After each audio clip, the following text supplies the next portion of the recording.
I was chatting to a mate last night in the pub. It was just going to be a quick beer, but we ended up kind of sitting and putting the world to rights for hours. Um, and it sort of threw up several things that I've written down on my phone and just want to talk about. You're probably going to get a bit of a bombardment of videos from me today and tomorrow, because these are just things that I think might be useful, might be interesting, might be good talking points for you to discuss. Um, as always, I'll be linked to my Patreon in the description below. I've rambled on about my Patreon in another video, so I'm not going to keep plugging it now. But anyone who subscribes over there is massively appreciated.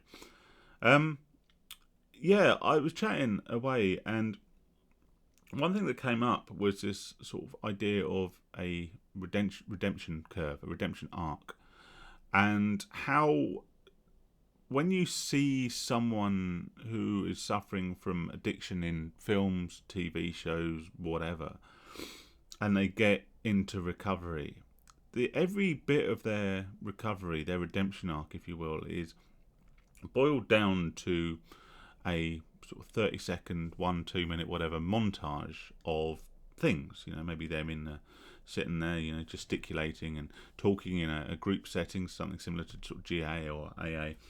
Or it's, suddenly them doing all these sort of new, healthier activities. You see them working out, you'll see them, out and about with their partner, walking in the sunshine, walking along the beach, all this stuff, and it's normally set to some dodgy 80s rock ballad, Pizza Terror, something like that, And, a minute or two later, suddenly their life is fixed and everything is better. And it doesn't matter whether that's gambling or drugs or alcohol or indeed just any kind of, self-improvement, lifting yourself from a rut and going out and doing these better, healthier, more productive things. It's all boiled down to this sort of minute or two long montage with this soft rock ballad playing along in the background.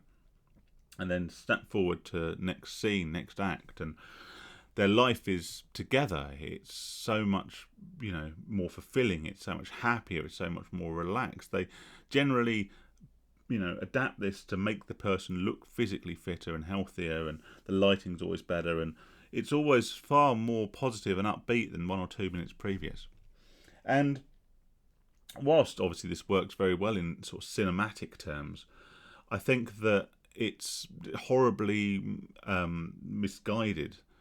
If you are in a situation where you need to get into recovery, if you are in a rut, if you are suffering from addiction or depression or any mental health issue, the idea that you can transform your life that simply and that quickly is just going to lead you to have unrealistic expectations. Recovery is not a 2-minute power ballad montage. Recovery is day after day, week after week, month after month of building a new habit and sticking to it and maintaining it and ensuring that you do the same thing time after time after time. Quitting gambling, stopping gambling, getting into recovery is painfully simple, right?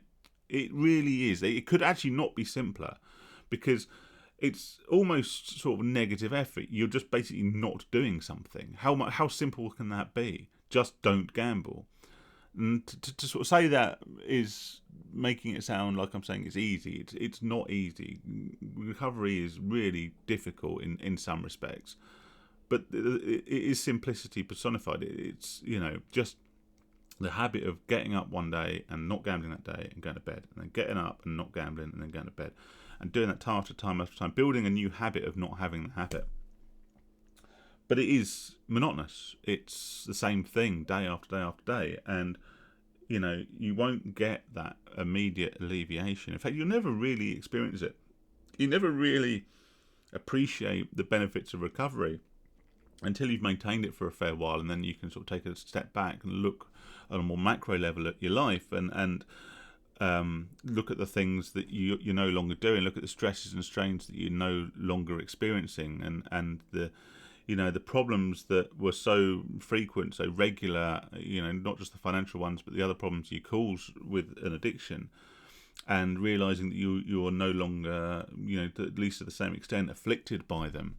It's only after that time has elapsed that you can sort of really appreciate the benefits of a recovery.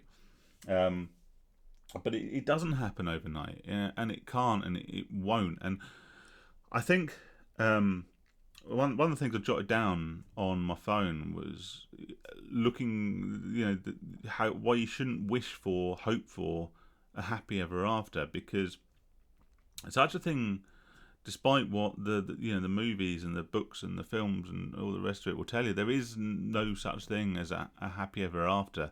And if you pin your expectations on a certain milestone, and that could be with addiction, if I'm a year clean of whatever it is, or in life it could be that you want to retire, or you want to buy, you want to get married and have a child, or you want to go and buy a house in the country and just live out the rest of your days gardening. All these things that we have in our head that are in effect our happy ever after. We, by all means, have goals, set targets for yourself, have things that you want to do in life, have a vision for your future that is better than the reality you're living today. But if you pin your hopes and expectations on this arbitrary kind of milestone, then two things happen if and when you hit it. Firstly, you then lack focus. You then don't have anything else to strive for. And secondly, you realise that this happy ever after isn't the end of all your problems. It isn't the end of your stresses. Your stresses might change. They might adapt. They might be less severe. But because we have a sort of a base level of contentment, they will become, just as serious in your own mind. Being a year clear of gambling will, it may alleviate the financial stresses. It may alleviate that feeling that your world is on fire and you can't sleep, and you wake up every morning feeling like you've been punched in the stomach because you're remembering the damage you did to yourself the night before. But other stresses and strains will occur. That life is a constant battle of things. It's a constant battle of pain and of challenges. And yeah, you can alleviate one set and replace them with maybe a better set, but they're always going to be there. So if you get into recovery and you think that all your problems are going to be solved, you're still going to have problems. And that's not, basically what I'm saying is that's not to suggest that your recovery's not working. If you think about the things that, if you are in recovery, if you think about the things that you used to worry about, the things that used to keep you awake at night, things that used to make you go bald and grey, right?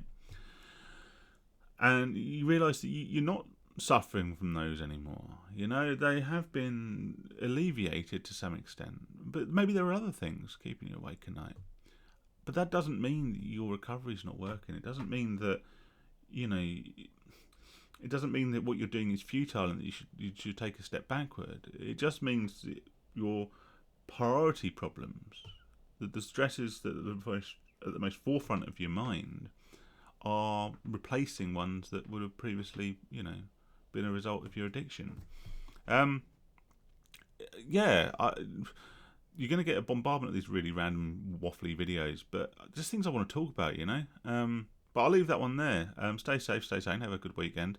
As I always say, there's a Patreon link in the description below, I did mention this in another video. If you sign up over there, then please do so because you want to support me, and it means a hell of a lot, because it means to me that you see a real value. And hopefully, when you go over there and you see it's like £3 a month or £10 a month or whatever, you look at that and go, well, Phil has helped and to some extent saved me that money through, steering me away from this addiction. So I'm happy to sort of, give back. But do it because you want to support me, not because of any expectations of extra content and stuff, which I keep promising, but I don't deliver because I want to put it on here. I want as many people as possible to see these videos, because I think hopefully to some extent they are helpful. But yeah. Anyway, I'm going to leave it there. Thank you very much to everyone who continues to support me. Nearly 5,000 subscribers, so just hit that subscribe button if you don't do the Patreon thing, and that would be massively appreciated. Stay safe, stay sane, have a great weekend, and speak to you soon. All the best.